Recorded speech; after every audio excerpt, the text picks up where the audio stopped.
Hey guys, what's up? Welcome back to my channel. It is Farida here, and today we're going to be discussing Bohemian Rhapsody. But before we get there, I'm sorry you guys haven't seen me in a while. I moved, and you guys know when you move, it takes time, and no one's got forever. You know, you got to unpack, you got pictures, you got beds, everything. So it's been a couple weeks, but I'm now back into the flow. I was able to go and see Bohemian Rhapsody, and I'm going to tell you guys, I know on Twitter, everyone's just been like, oh my god, this movie's amazing, blah, blah, blah. And I don't know if my expectations were just way too high, but I thought this movie was really good, but I didn't think it was all that. So stay tuned to hear my thoughts and cue the intro.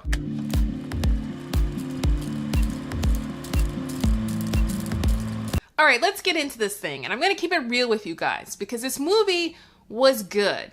It was just good though. I don't understand everyone's just thinking that it's just so great. I'm not there. You guys gotta tell me how you feel. Because for me, I just thought the movie was very good. Of course, the best part about this film is Rami Malek. He lives up to expectations. I grew up listening to Queen. I am a huge Queen fan. My mom loves Queen. I grew up listening to Queen and Doobie Brothers and Blondie. I am into 80s, 90s, 70s classic rock.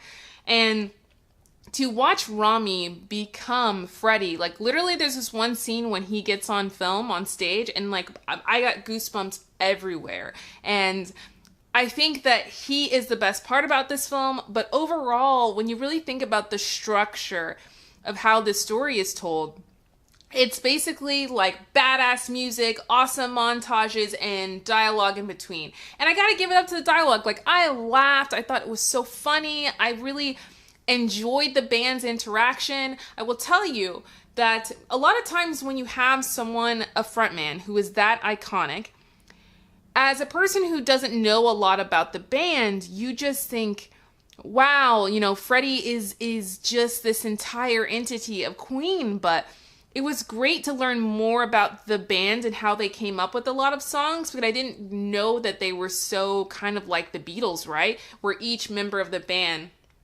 really contributed to who they were as a band and to their sound and to their music. And I loved that. I loved seeing all of that. But for me, I feel like I can see that in a documentary, right? I just couldn't, as great as Rami was, I never fully emotionally invested into what was going on, because so much of it was them just filming them on stage or just kind of reenacting what we've already could see somewhere else. It's if I wanted that, then I would just watch the original thing. And I'm not saying they didn't do an amazing job of it, because they did, but I just wanted, it was just kind of a Hollywood meh rock story. And it's not because I don't think that the actors were good or the script was bad or anything like that. I just feel like they glossed over a lot of stuff. I didn't like that with the whole of Freddie's life as a gay man in the 70s and the 80s. They kind of glossed over it, and I wanted them to dive a little bit deeper into it and see how it affected him and his family and how it affected the band a little bit more, because being gay back then was just not as easy as it is now. And I know that he's a huge gay icon, and I don't know, guys. I feel like it felt safe. That's the word I'm looking for. And safe isn't bad. I truly enjoyed myself. And I promise you, I recommend this film. If you are a Queen fan, you will enjoy the heck out of this film. But I think in my mind, I just wanted more, because Rami nailed it so much.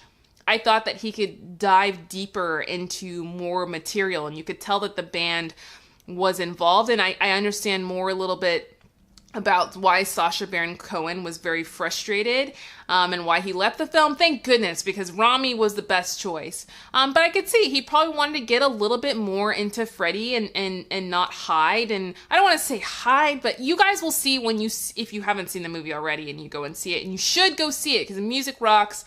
Audience really enjoyed it. It's good to watch it with other people.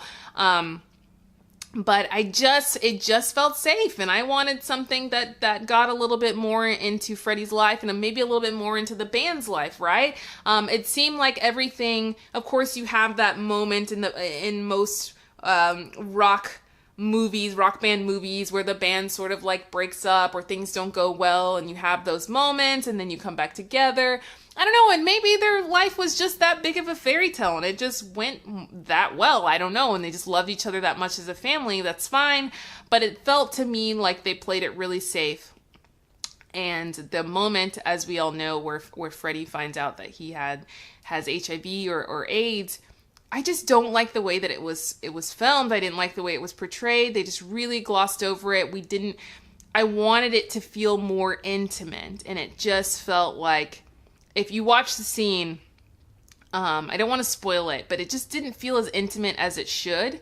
And that moment where you find out that you literally have a pretty much a death sentence because he has AIDS, I didn't feel it like I wanted to, and I felt like they gave it like a cheesy moment afterwards, and I was like, come on, it deserves more respect than that. But overall, the music's good, movie's really good, I enjoyed myself, I just wanted more, you guys, so be sure to tell me your thoughts down below if you've seen it, if you haven't, and be sure to like, subscribe, and I'll see you guys on the next review. Bye!